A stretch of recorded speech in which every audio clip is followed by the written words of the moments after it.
ഇന്ന് തട്ടുകട സ്റ്റൈലിൽ ഒരു ചിക്കൻ പക്കോടയായിട്ട് ഉണ്ടാക്കുന്നത്. അതിനായിട്ട് ഞാൻ ചിക്കൻ ആദ്യം കുറച്ച് എല്ലില്ലാത്തത് എടുത്ത് കുരുകുരാന്ന് അരിഞ്ഞെടുത്തിട്ടുണ്ട്. അതിനകത്തേക്ക് കുറച്ച് കറിവേപ്പില ചേർത്ത് കൊടുത്തിട്ടുണ്ട് കേട്ടോ. പിന്നെ അതിലേക്ക് ഞാൻ ചേർത്ത് കൊടുത്തേക്കുന്ന ഒരു മീഡിയം സൈസ് സവോളയാണ്. പിന്നെ അതിലേക്ക് ഇഞ്ചി വെളുത്തുള്ളി ചതച്ച് ചേർത്ത് കൊടുത്തിട്ടുണ്ട് കേട്ടോ.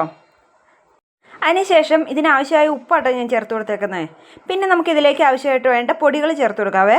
ഈ മുളക് പൊടി, മഞ്ഞൾപ്പൊടി, ചിക്കൻ മസാല, ഗരം മസാലപ്പൊടി ഇത്രയായിട്ട് ചേർത്തേക്കുന്നത്.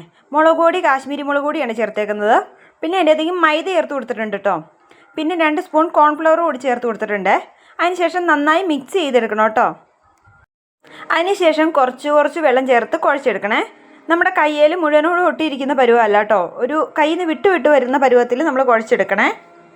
അതിനുശേഷം ഞാൻ പെരുംജീരകമാണ് ചേർത്തേക്കുന്നത്, അതായത് വലിയ ജീരകം. അതും ചേർത്ത് നല്ല രീതിക്ക് ഒന്നും കൂടെ കുഴച്ച് ഒരു അരമണിക്കൂർ റെസ്റ്റ് ചെയ്യാനായിട്ട് മൂടി വെക്കണേ.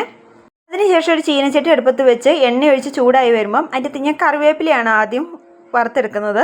ആ കറിവേപ്പിലയുടെ ഫ്ലേവർ ഇറങ്ങാൻ വേണ്ടിയാട്ടോ അങ്ങനെ ചെയ്യുന്നത്. പിന്നെ നമുക്ക് കൈ വെച്ച് ഒരു ചെറുതായിട്ട് എണ്ണയിലേക്ക് ഇട്ടിട്ട് കൊടുക്കാവേ.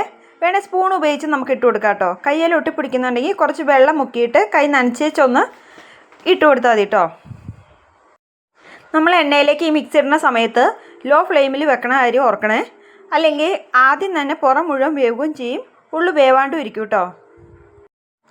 ഒരു സൈഡ് ഒരു 3/4 ഭാഗം വേകുന്ന സമയത്ത് നമുക്ക് തിരിച്ചിട്ട് കൊടുക്കാം കേട്ടോ. അതിനുശേഷം ഇടയ്ക്കിടയ്ക്ക് നമുക്ക് ഇളക്കിയിട്ട് കൊടുക്കാവേ. ചിക്കനൊക്കെ നല്ല രീതിക്ക് വെന്തിട്ടുണ്ടാവും കേട്ടോ. കാരണം നമ്മൾ ലോ ഫ്ലെയിമിലിട്ട് കുറച്ചധികം സമയം എടുത്താട്ടോ ഇത് വറുത്തെടുക്കുന്നത്.